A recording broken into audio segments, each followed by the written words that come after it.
Earlier we had defined the regions for a homogeneous dam.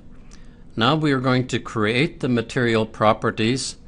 We are going to assume that it is a silt, and so we have to define the volumetric water content for silt, and then we are going to estimate the hydraulic conductivity from the volumetric water content function, and then we are going to have to define some boundary conditions and apply the boundary conditions. So we have a homogeneous dam, and we have a reservoir on the left-hand side.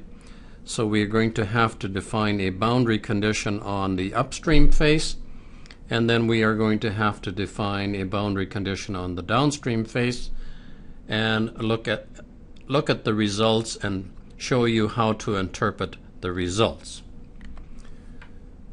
We are going to use a sample function that comes with the SEEP software, and we are going to use the sample function for silt, and we're going to make the porosity 0.45. In other words, the volumetric water content at a zero pressure is 0.45.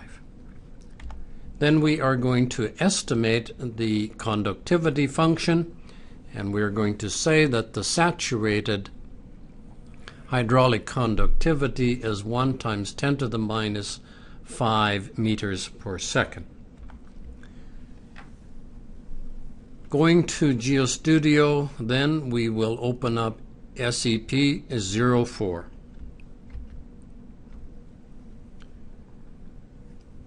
Once you have opened the file, this is what you should see, and basically it is a drawing of where we left off when we drew the regions for this problem. To begin then, we will say key in hydraulic functions, volumetric water content function. We add a function, and let's name this silt water content. The type is a data point function.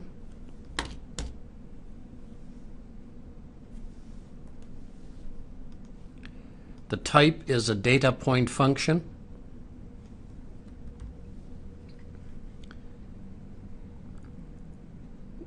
Then we will click on Estimate. And you can see that the estimation method, there are several methods available. We are going to use a sample function as our estimation technique. And then from this drop-down list box here, we have several functions. We have a function for clay, silty clay, silt, silty sand, sand and gravel. We are going to select silt as our sample function.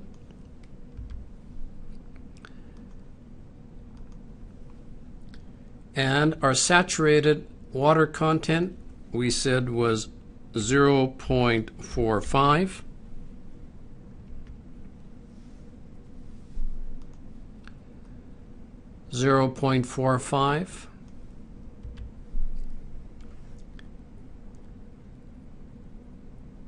Clicking on OK produces a function. Click on Edit Data Points. So here is our sample function for silt. It's the silt volumetric water content function. Notice that we specified the porosity or the water content at zero pressure as 0.45, and we have an air entry value around about 2 to 3, 4 kPa or something like that. Now we have defined our volumetric water content function for the silt.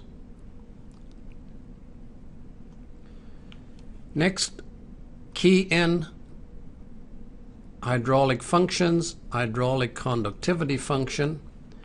We add a function, let's call it silt K. The type again is a data point function. We will estimate the function. We will use an estimation technique known as Van Genooten, or we say often Van G. There are other methods, but I won't spend time on them here. Then we need to say we are going to use the volumetric water content function that we had defined previously.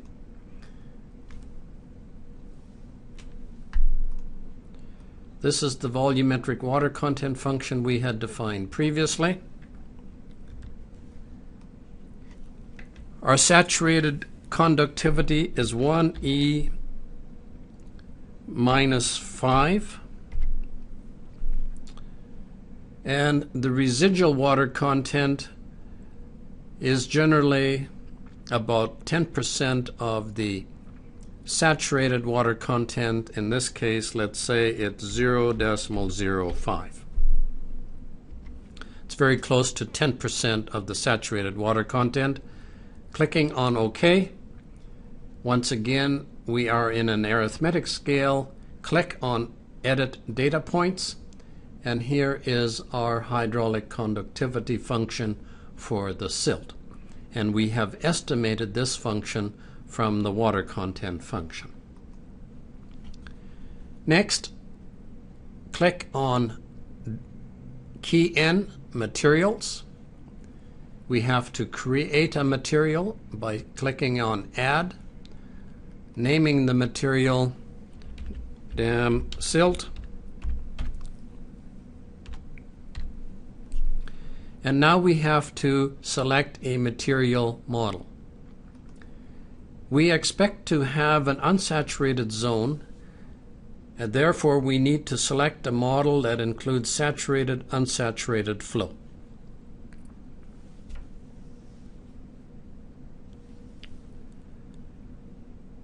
We have the material, and this material has a hydraulic conductivity function. We can select it from this drop-down list, the function that we had just defined, silt K. We do not need the volumetric water content function for this analysis because it is a steady state analysis, but we already have it defined. We might as well attach it so we get some more information, but this function is not part of the solution because it is a steady state problem. We now have defined our material. Next, click on Draw Materials. And notice we have a drop-down list here. The drop-down list only has one material, which is the silt for this homogeneous dam. And when we are drawing the materials, we can draw the material on a region or a line. In this case, we want to draw it on a region. And notice that the cursor turns to a small square as soon as I'm over a region. We can click on each of the regions to attach the material to the regions themselves. We can turn off the mesh. We had talked about that earlier. To those of you who were part of the Slope W session, you will notice the green ground surface line. In this particular problem, we do not need the ground surface line. We can uncheck that so it is not shown on the drawing. We have our regions. The material has been attached to the regions. Next, we need to define boundary conditions. Let's start with defining the boundary condition that represents the full supply of the reservoir on the upstream face. We have 8 meters here. So what we want to do is we want to define a total head boundary equal to 8.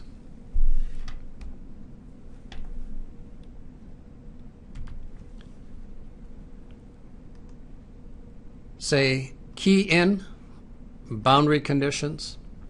SEEP-W always comes with some defaults. You can ignore the defaults for the time being. Click on Add. Call this Upstream Face.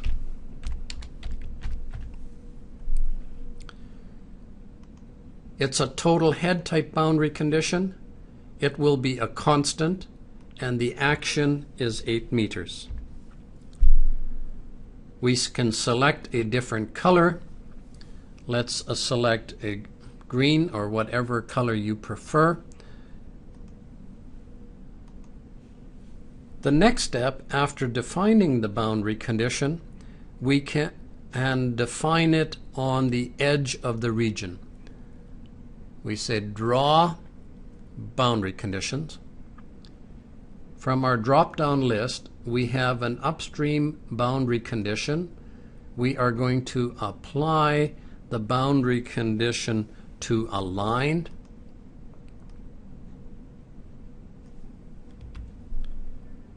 And once again, when my cursor gets close to the region edge, notice it turns into a line, and I now have defined this boundary condition on a line. Now the boundary condition has been applied above the reservoir level. This was really not the intent, so we have to subdivide the upstream face or subdivide the region edge into 2 parts so we can appropriately apply the boundary condition. Turn on Snap to Grid, making the grid spacing a 1/2 meter by 1/2 meter. To subdivide the region edge, we say draw a point. And we're going to draw a point on the region edge face at the elevation of the reservoir. Notice here that the y coordinate is 8 meters.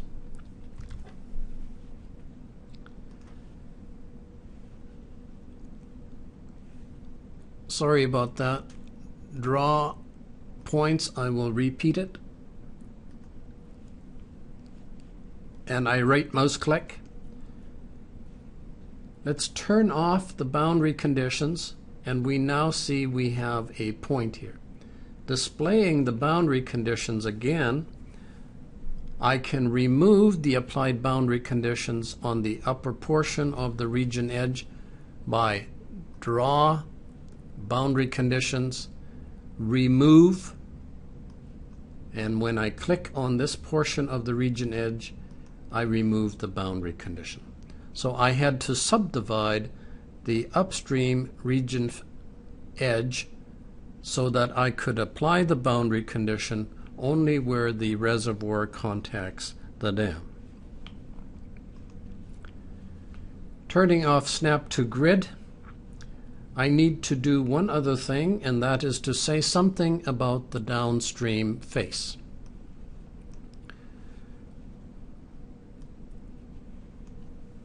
In this case, we will model the situation without the tow drain, and consequently we expect there to be a seepage face here.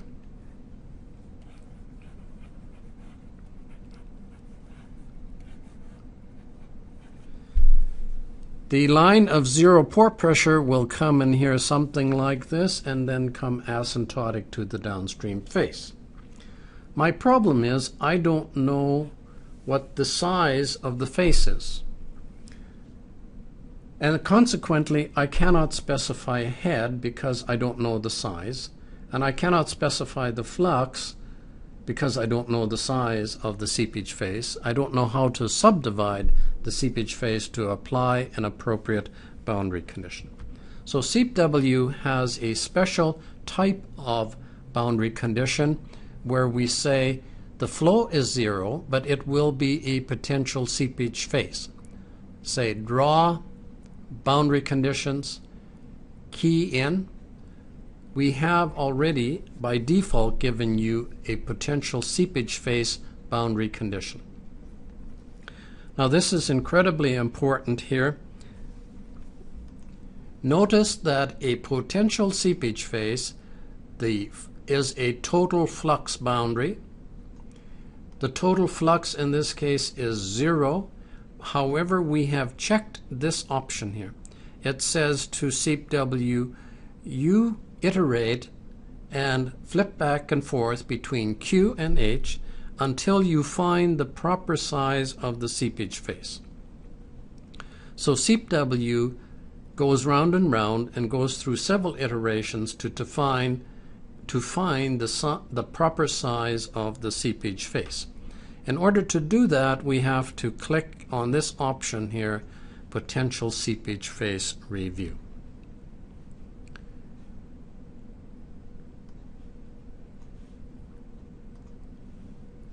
We will draw the boundary condition then, potential seepage face.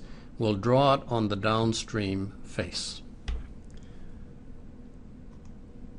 Notice how the triangles represent a flux. The hollow triangles are a graphical reminder to you that this is a review face, or in other words, SEEP W is going to look at heads and fluxes until it finds the proper boundary condition between zero flux and a head that is equal to elevation where the pressure is 0. We have assigned material properties to the regions. We have applied boundary conditions. So we have done the 3 parts of finite element analysis: the geometry, the material properties, and the boundary conditions.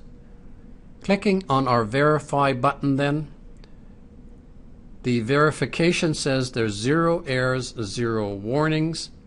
This simply says that sufficient information has been supplied to the main solver such that it can compute results. It does not necessarily say the results are correct. It just says that sufficient information has been applied such that the solver can make some calculations. Clicking on the Solve button and then clicking on Start,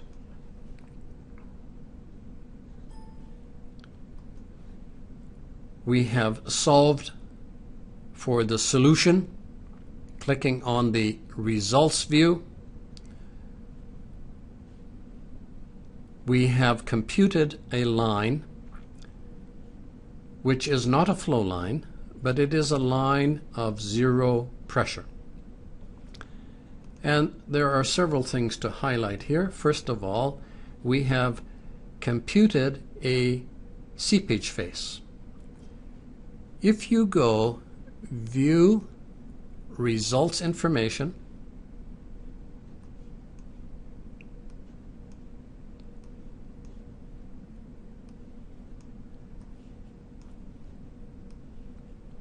and we click on Nodes on the seepage face, we notice that the pore pressure is 0. The pore pressure is 0. The total head is 0.45, which is equal to the y-coordinate. So all of these nodes here on the seepage face have 0 pressure.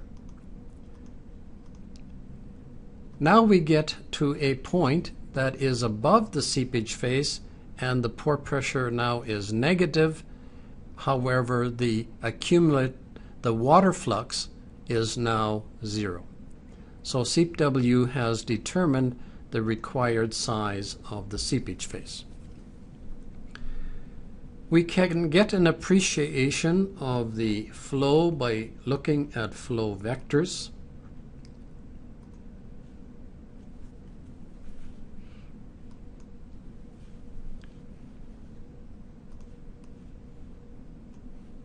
These vectors gives you a sense of direction, and the size of the vector gives you a sense of velocity or specific discharge. Notice the longest vector is at the toe. This is where the flow is the fastest, therefore it is represented by the longest vectors.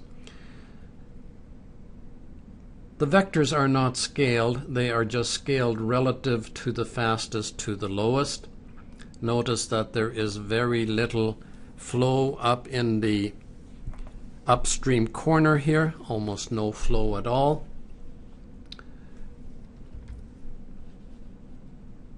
But most importantly, notice that there are some flow vectors above the line of zero pressure.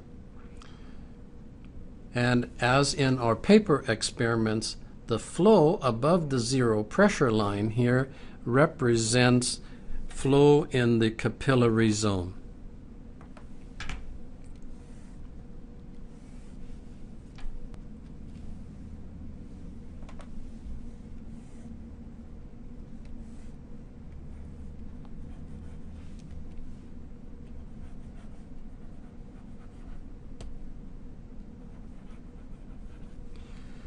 The pore pressure here is a negative value. This is a line of zero pressure.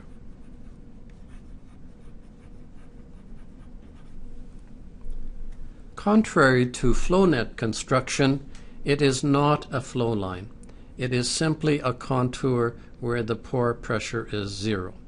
Moreover, as we have noted several times, there is flow where the pore water pressure is negative. Now, the further away we go from the zero pressure line, it becomes more and more negative. And recall our hydraulic conductivity function. The hydraulic conductivity goes way down when the pore pressure becomes highly negative. So there is little or no flow here. And that is because the pore pressure is highly negative.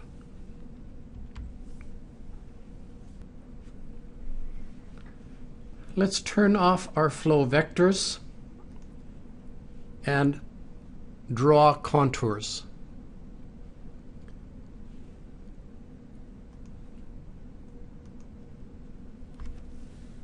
Say add, and the contour type will be total head,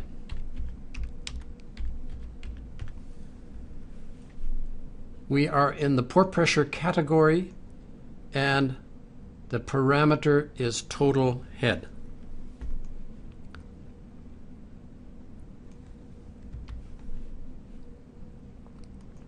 So here we see our contours of total head. We can label the contours. For the time being, I'm going to turn off my sketch objects to make it a little clearer. Draw contour labels. So here is a total head contour of 7, 6 meters, 5 meters, 4 meters, and so forth. We can change the font size of the flux labels.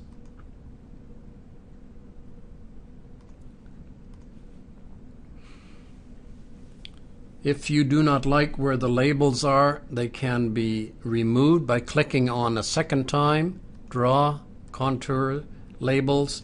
Clicking on it at the second time removes the label.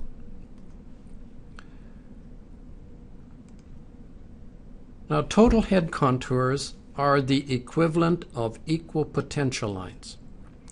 Anywhere along one of these total head contours, the potential is the same, and so they are, in the context of a flow net, total head contours are equal potential lines.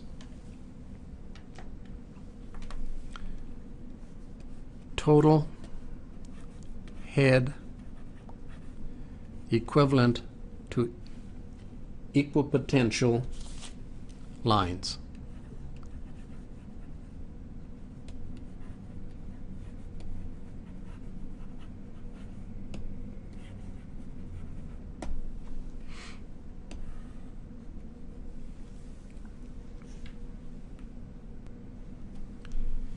In SEEP-W, we cannot draw a flow net, but we can say draw flow paths. And this is a path that a droplet of water would take from the upstream face to the downstream end of the dam. We can draw these lines wherever we wish, and clicking on the second time it removes the line.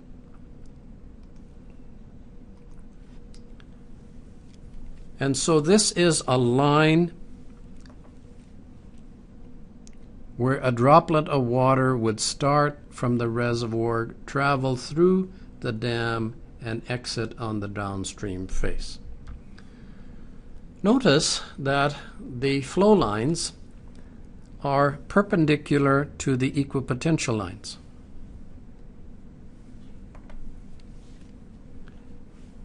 Let me back up here for the time being. I did not want a flow line there. The flow lines are perpendicular to the equipotential lines, as they rightly should be in this particular homogeneous case. So, with a little bit care in selecting where a flow line is, we can simulate an approximate flow net, but it is not a true flow net. In true flow net construction, we have stream channels.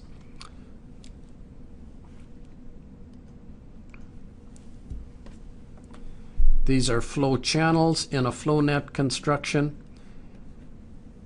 This diagram here does not produce flow channels that are of equal size like in flow net construction. Nonetheless, it does give an appreciation of where the flow goes, and the fact that they are perpendicular to the equipotential lines shows that we are getting a desired solution. One of the powerful features in SEEP-W is that we can graph the results in a variety of ways to help us interpret the results. Just to illustrate a few of the graphing options, we'll graph the the pore pressure on the downstream face. We say draw a graph, and we have predetermined here a pore pressure graph. The location of the graph, let us say that the graph is on the downstream face, and notice that we have two options here. We can select some geometry item like the edge of a region, or we can drag a box over a section. In this case, I want to select geometry item. I will select the downstream face and say show the graph, and here in this particular case I would like to see the pore pressure rather than with the y coordinate. I would like to see it with distance, and we are looking here at the pressure head. So at the crest the pressure head is highly negative, and then we see where the pressure head is 0, that we have determined the seepage face.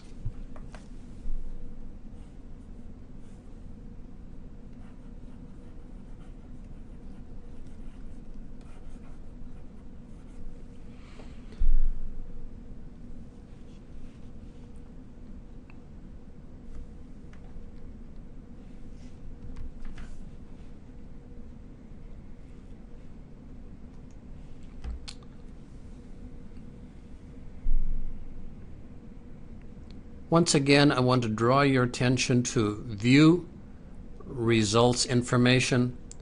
You can click on any node or any Gauss region in an element to get specific information on a very detailed level, either at the nodal level or at the element level. I'd like to draw your attention to another feature. Say draw a graph. Add, say flux upstream face,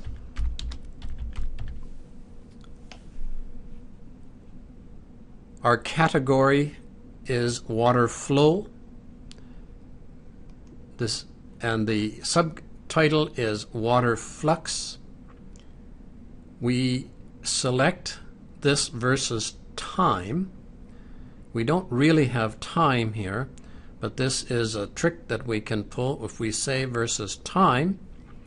And then we check sum versus average value at the bottom here. We check this box here.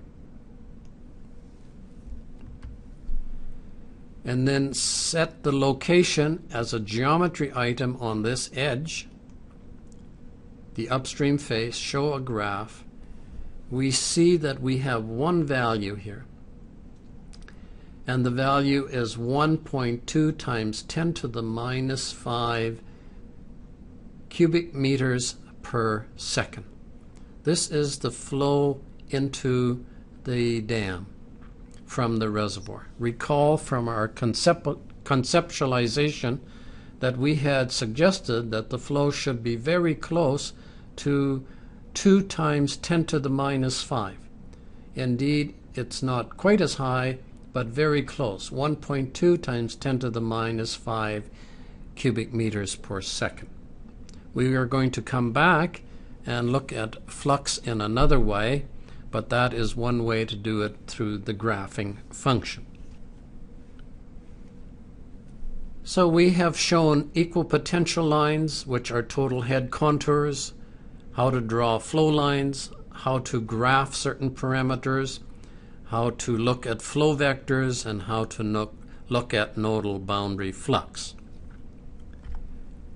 Next, we will go on to adding a flux section, and it is another way in which we can look at the total flow that goes through the entire dam cross-section.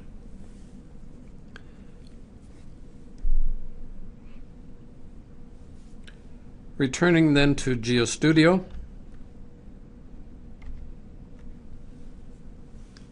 going back to the define view,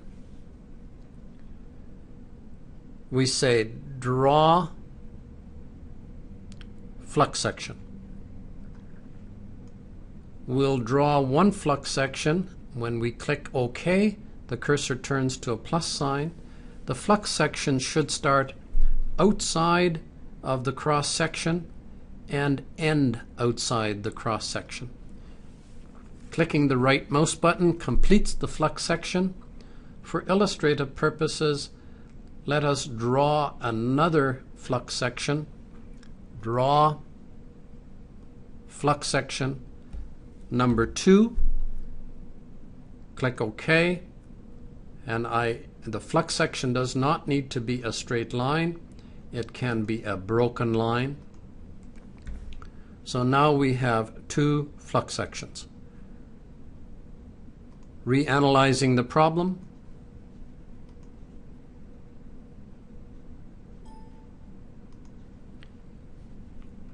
We can now look at the flux quantities by saying draw flux sections.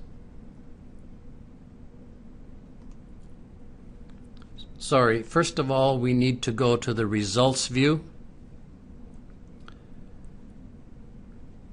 Say draw flux labels. And clicking on the section will give us the amount of flow that crosses this flux section. And in this particular case, it's 1.21, 1.21. And it's a steady state case, so and they must be the same as indeed they are, and the value is equal to 1.2 times 10 to the minus 5 cubic meters per second, the same as what we determined when we were looking out the flow that goes through the upstream face, which we did by the graphing.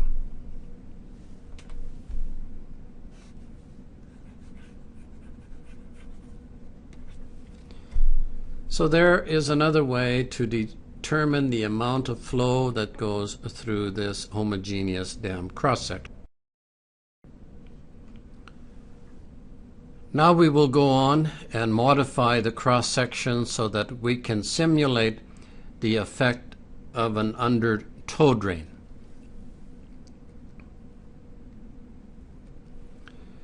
We're going to have a tow drain here. We expect that the flow will come into the tow drain, something like this. And there are two very important points here. The fact that we can model the effect of the tow drain with a boundary condition. One of the features about numerical modeling is that we do not always need to include the real physical component. We can often simulate certain effects through a boundary condition, and you will see this several times throughout these presentations where we don't include the real physical component. We simulate the effect of that element in the cross-section through a boundary condition. So to begin with, we are going to do it with a boundary condition, and then I will show you how we can include the tow drain, but that the result is exactly the same. So going back to GeoStudio, open up the file.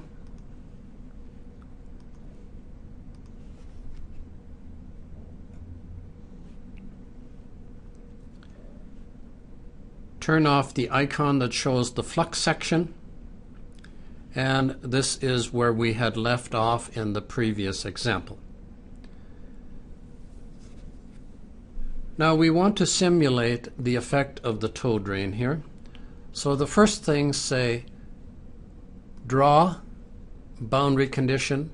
This time we want to remove a boundary condition, and we want to remove the boundary condition on the downstream face. Once again, for clarity purposes, turn off the green ground surface line. We know that the water table is right here, and this is gravel, say. The tow drain being so pervious, in all likelihood, the water table remains at this elevation throughout the tow drain. So that we actually know that the pore water pressure here is 0. If we already know the pore pressure is 0, we can simply say, define the pore pressure here as 0, and get the solution without including the material for the drain itself.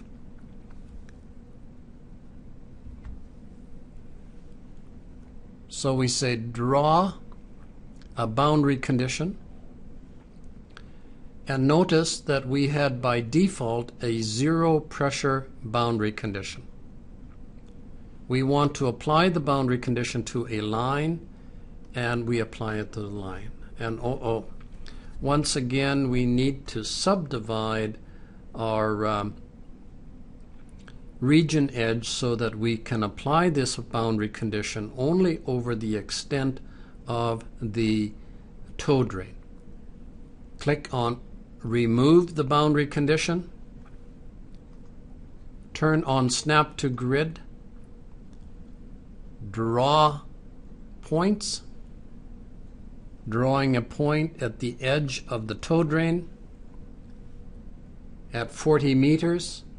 Now we say draw boundary condition, 0 pressure at the top of the tow drain,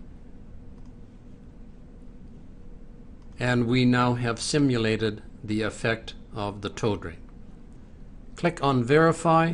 There are no errors and no warnings. Click on Solve, and we can now solve this problem. Going to the results view, we now have exactly what we expected. We have a 0 pressure line that starts at the level of the reservoir and goes through the homogeneous section but ends up in the tow drain. Now some of you may have expected this line to do something like this from your experiences with flow nets. In this case, however, this is not necessarily true because of unsaturated flow or flow in the negative region. If you turn on the flow vectors, notice that there is considerable flow that comes into the tow drain above the line of zero water pressure. So there is considerable amount of flow that comes into the drain where the pore water pressure is negative. To repeat, this is not a flow line, it is simply a contour of zero pressure. And so much of the flow that comes into the tow drain comes where the pore water pressure is negative, or in other words, once again, there is a capillary zone here.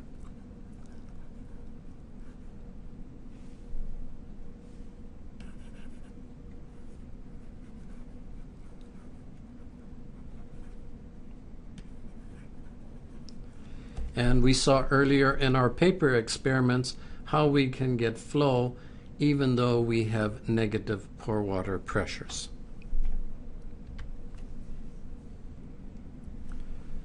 Let us now go back to the defined view and create a material for the tow drain. Before we can attach a material representing the tow drain, we need to draw a region.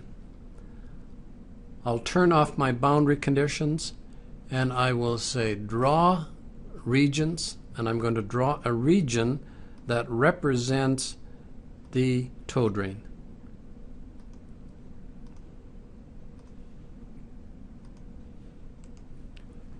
Next, key in materials. We add a new material, call it the tow drain gravel.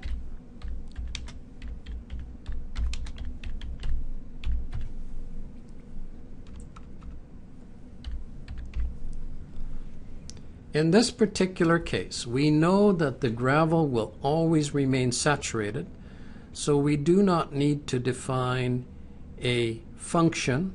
We can simply say that the material has a constant hydraulic conductivity. In this particular case, it really doesn't matter. For illustrative purposes, let's say that the saturated hydraulic conductivity of the gravel is 1 meter per second. We'll select a color for the gravel tow drain.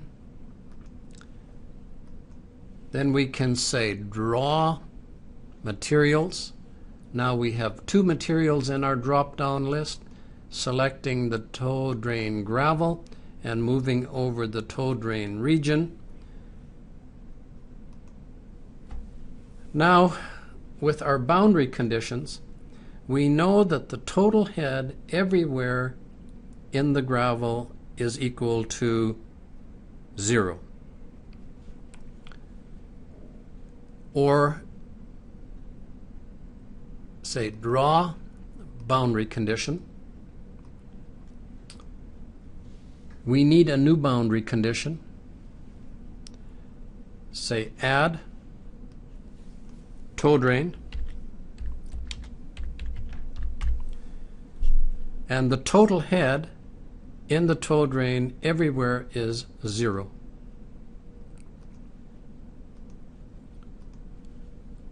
First of all, let's remove our boundary condition from the previous case. Say remove from this line.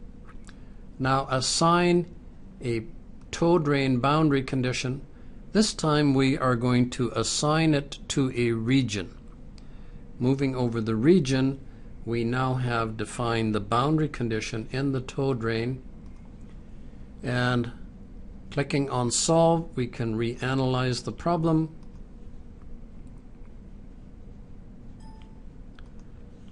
Moving to the results view, we see that the solution is identical to what we had before.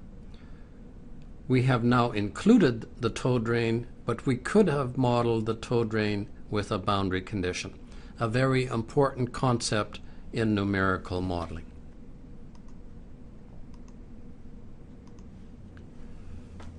Now we are going to add a core to the dam.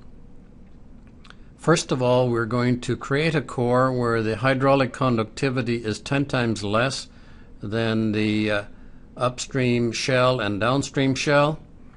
And then we are going to create another core where the hydraulic conductivity is 100 times less than the shell material. Going to GeoStudio and opening up SEEP 06. File, open SEEP 06.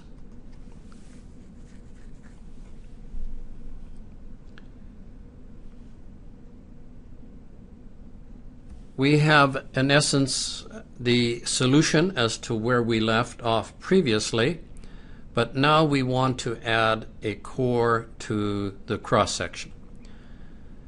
The first thing we should do is create some new analyses. We have one analysis here. Let's rename this one analysis, call it 1 Homogeneous, Homo for homogeneous dam. And when we tab out, then we have one analysis. We want a second analysis that is very similar to the first one.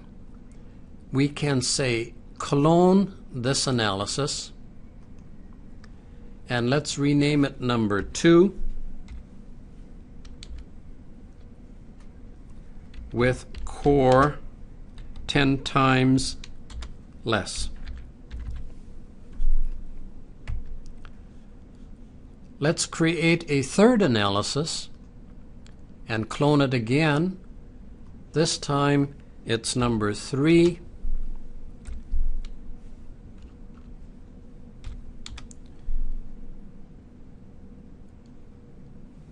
core 100 times less. I will rename my second one core with 10 times less.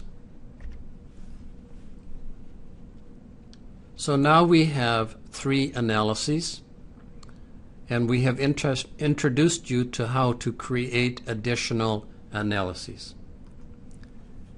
Next, key in materials. Our general fill, which is the silt. Once again, it will be a very, very similar material, except that we will need a different hydraulic conductivity, and this time again say clone, and let's name this core with K 10 times less. And while we're here, let's clone it again and call this the core with 100 times less.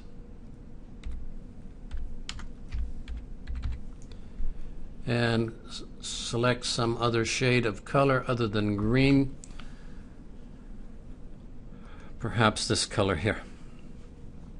So now we have 3 materials, but we need to have 2 different hydraulic conductivity functions. We can click on the ... and now we can once again clone this material, clone, and core K 10 times. And notice now that I can shift this curve down by simply altering this edit box here.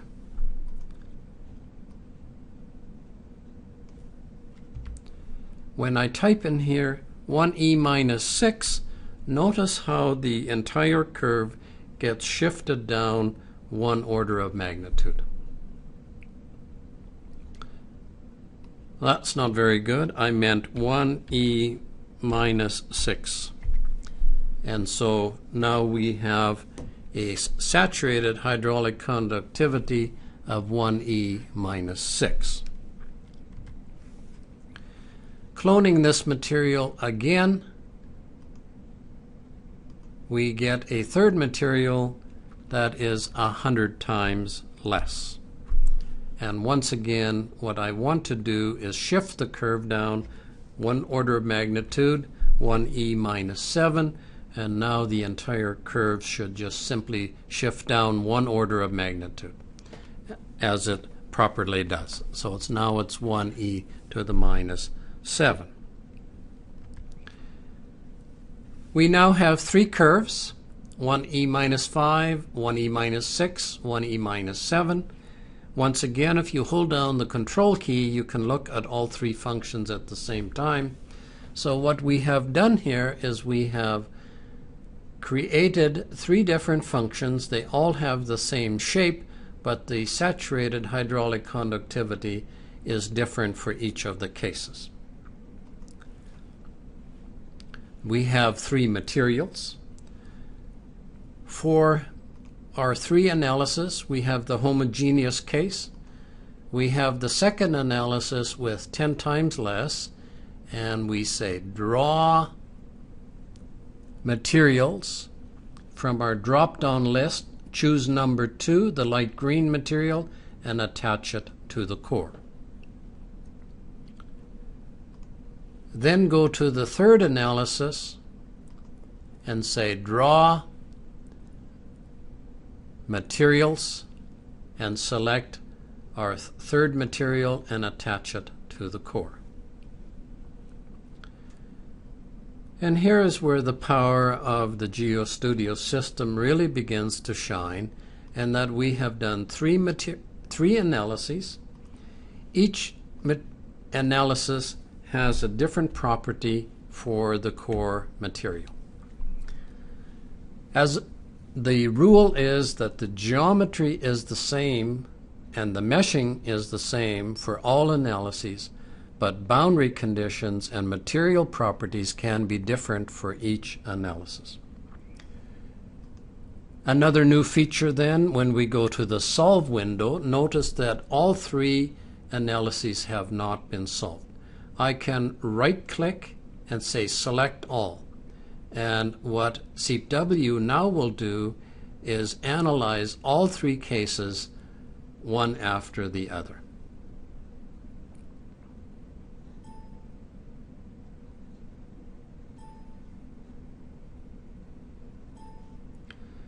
This becomes a very powerful feature when you have quite a complex situation and you want to make some changes, but you want to reanalyze all the different analyses.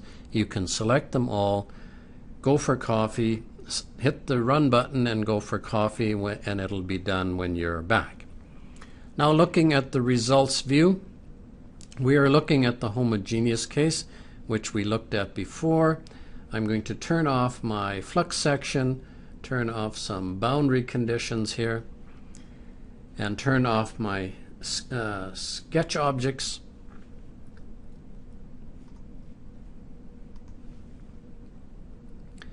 You still see the core because you are seeing the edges of the regions.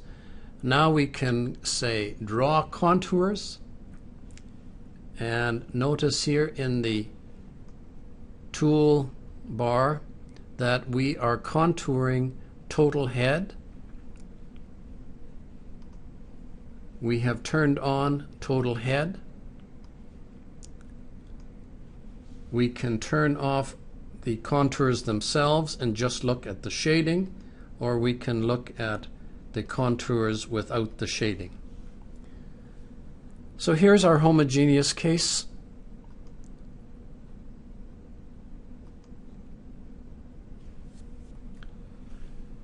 I expected to see different results, but it looks like the solution is identical for all three cases. I made a very fundamental mistake, and I made this mistake to highlight what happens a lot. We need to go back to define, and in each of these cases, in these analyses here, number 1, number 2, number 3. We had assigned the right material, but in our materials here, we had not selected the proper function. Say key in materials. For material number 1, we had our hydraulic conductivity function for the general fill. For the second one, we should have selected the second function, which we didn't do. This is quite a common mistake and something that you need to be quite careful of. For the third material, we need to select the third function. So, establishing the materials, and then you need to attach the appropriate function to the materials. Now we can reanalyze all three cases again. Once again, right mouse click, select all. You can immediately see how convenient it is to reanalyze all the cases at once.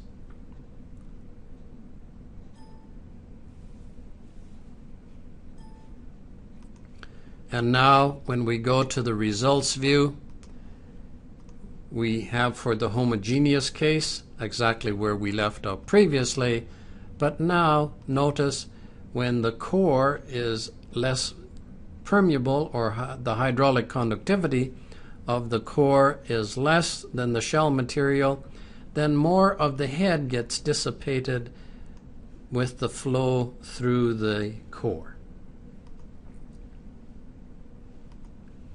And when it is 100 times less, then even more of the head gets dissipated in the core. Almost all of the potential from the reservoir gets dissipated in the core itself. It's rather interesting that if we turn on flow lines, let's draw a few flow lines, draw flow paths.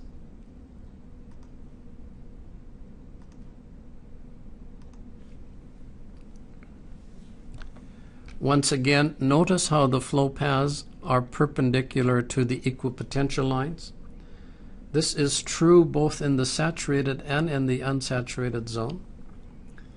Notice in the upstream shell almost no head is dissipated because it is so much more permeable, and consequently the zero pressure line is almost horizontal. That is because here is the first equipotential drop, so there's almost no head loss by flowing through the upstream shell. Almost all of the head is lost within the core itself.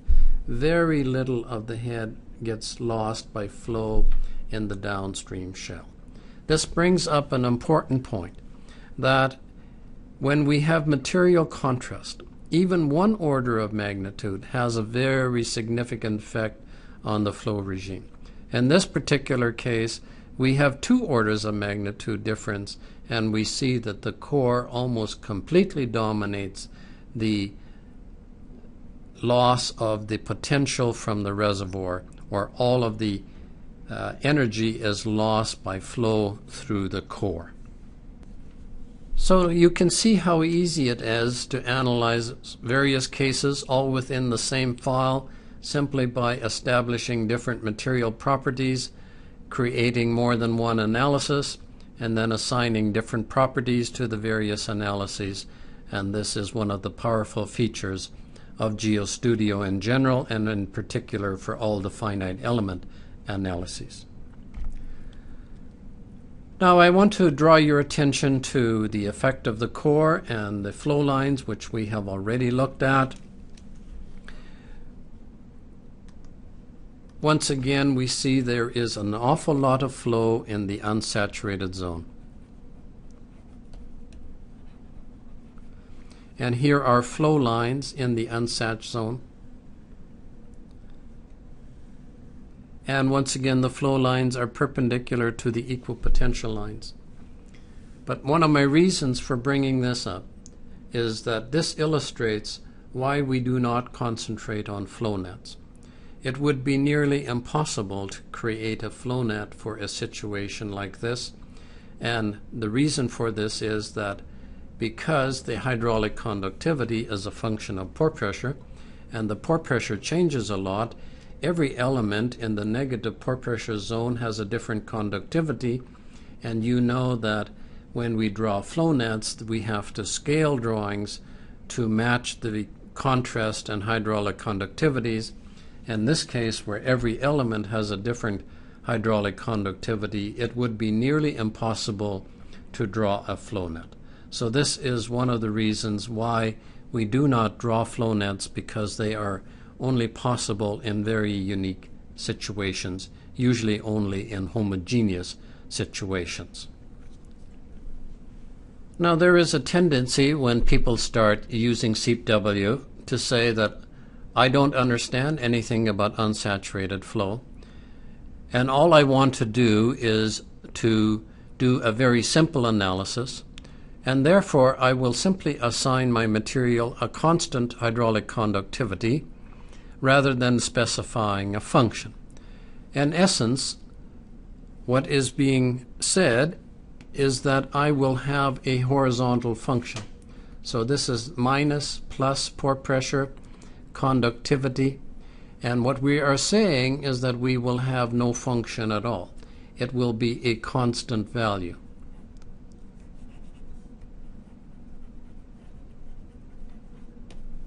Unfortunately, this is one of the worst things that you can do. Defining no function for an unsaturated flow problem is worse than a rough approximation of a function. We illustrate this in the file SEEP07. Going to GeoStudio, File, Open.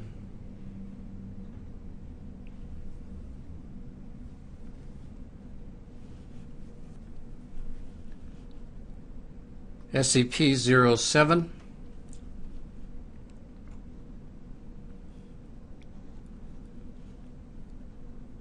We have created a material here, SAT only.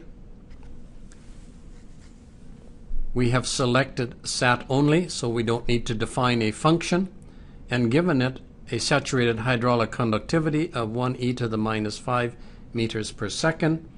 And looking at the homogeneous case, we see that we get a lot of flow high above the line of zero pressure. The equipotential lines are almost the same as what we got when we had a function, and so the pressure distribution is not all that reasonable, but the total flow through the section is way too high. There's too much flow. Too much flow high up in the section where the pore pressure is negative. So the message here is that no function is probably one of the worst cases that you could specify. Any approximation of a function, regardless of how approximate it is better than no function at all. So I would urge you not to make the assumption, I don't understand unsaturated flow, I just want to do a simple analysis, therefore I will just use a constant for my hydraulic conductivity, and that is not a good idea. You should always have a function, even though it is just an approximation of a function. This brings us to the end of our illustrative example of flow through a homogeneous dam, and then a dam with a toe drain and a dam that has a core where the core has several different hydraulic conductivities.